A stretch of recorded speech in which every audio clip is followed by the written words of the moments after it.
अस्सलाम वालेकुम students, welcome to Bio Brain. I am Rafay Khan. हम पढ़ रहे हैं biology 9th class chapter number 9। इस सिलसिले में हमारा आज का टॉपिक है mechanism of opening and closing of stomata. Stomata के ओपन और क्लोज होने यानी खुलने और बंद होने का अमल किस तरह से होता है।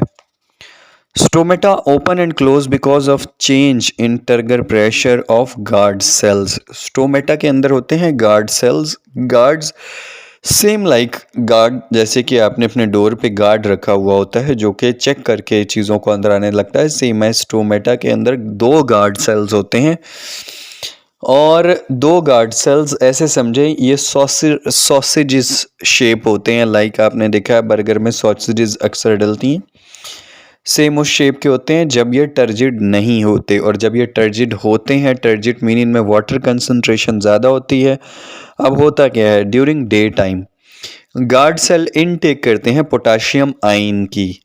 पोटाशियम आयन की जब वो इनटेक करते हैं तो गार्ड सेल हाइपरटोनिक हो जाते हैं। Hypertonic mean salt concentration, potassium is a salt and salt concentration उनमें ज़्यादा हो जाती है जबकि वाटर कंसंट्रेशन कम होती है। आप यूँ भी कह सकते हैं कि उनमें salt concentration as compare to the other epidermal cells ज़्यादा हो जाती है। अपने आसपास वाले सेल से ज़्यादा सॉल्ट कंसंट्रेशन होती है तो ऑटोमेटिकली वाटर ऑस्मोसिस के ज़रिए toward guard cell, epidermal cell से गार्ड सेल्स की तरफ हरकत करता है। क्योंकि आपको पता है वाटर हमेशा ज़्यादा कंसंट्रेशन से कम कंसंट्रेशन की तरफ हरकत करता है। तो जब गार्ड सेल में सॉल्ट कंसंट्रेशन ज़्यादा हो जाती है तो वाटर कंसंट्रेशन कम हो जाती है, तो ऑटोमेटिकली वाटर एपिडर्मल सेल में ज़्यादा होता है, वहाँ से मूव करता है गार्ड सेल की तरफ। जब गार्ड सेल में वाटर एंटर करता है तो गार्ड सेल टर्जिड हो जाते हैं। टर्जिड का मतलब तनाव में आ जाते हैं, फूल जाते हैं। अब गार्ड सेल का स्ट्रक्चर ऐसा है कि दो गार्ड सेल का फेस एक दूसरे की तरफ होता है और जब ये टर्जिड नहीं होते, तनाव में नहीं होते तो स्टोमेटा बंद होते हैं। आप ऐसे समझ लें कि चुरमुर हो जाते हैं, आपस में मिल जाता है, सुराख बंद हो जाता है स्टोमेटा का। अब इनर साइड पे गार्ड सेल की जो सेल वॉल है वो थिक होती है और बाकी सारी साइड्स पे गार्ड सेल की सेल वॉल थिन होती है। उससे क्या होता है, जब गार्ड सेल टर्जिड होता है तो सेल वॉल थोड़ी स्ट्रेच हो जाती है बैरूनी साइडों की, लेकिन अंदर वाली साइड की सेल वॉल क्योंकि थिक होती है जिसकी वजह से वो स्ट्रेच नहीं हो सकती।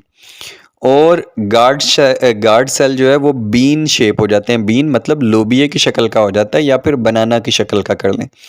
अब आप अपने माइंड में सोचिए कि दो बनानास को अंदर वाली साइड से जो उनका मुड़ा हुआ हिस्सा होता है, हम दोनों का फेस एक दूसरे की तरफ करके रखें तो उनके जो फोर हेड्स हैं या हेड्स वाला एरिया है वो एक दूसरे को पुश करेगा, जबकि दरमियान में एक होल यानी कि सुराख बन जाएगा। सेम एज जब गार्ड सेल टर्जिड होते हैं, उनमें वाटर कंसंट्रेशन ज़्यादा होती है तो क्या होता है, एक दूसरे को पुश आउट करते हैं जिससे दरमियान में एक होल बन जाता है।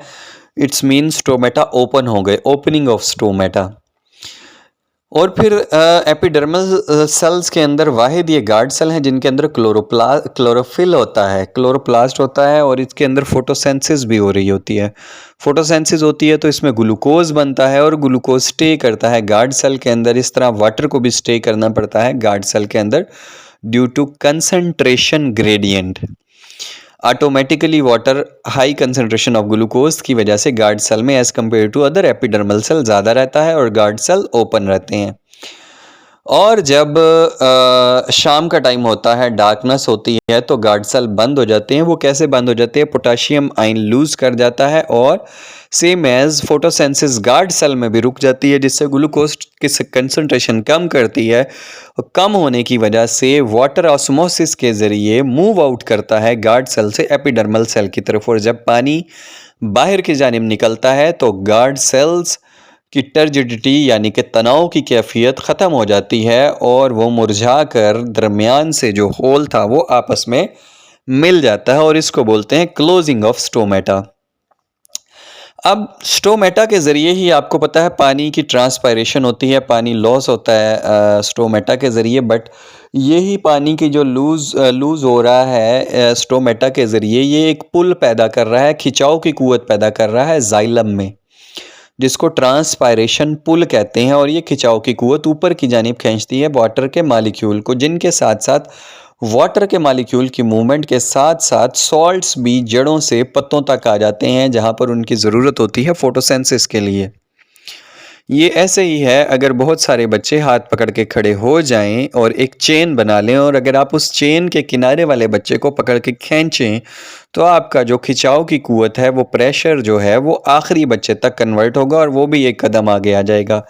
सेम एज़ जब वाटर का एक मॉलिक्यूल लूज़ होता है या लॉस करता है या निकलता है, छोड़ता है स्टोमेटा को, तो वो पीछे वाले मॉलिक्यूल को खींचता है आगे की जानिब। और इसी तरह ये प्रेशर जाइलम ट्यूब से होता हुआ रूट्स तक जाता है, और इसी तरह पानी ट्रांसपोर्ट होता है, एब्जॉर्ब होता है रूट्स के अंदर, और सॉल्ट्स ट्रैवल करते हैं, ट्रांसपोर्ट करते हैं जड़ों से पत्तों तक।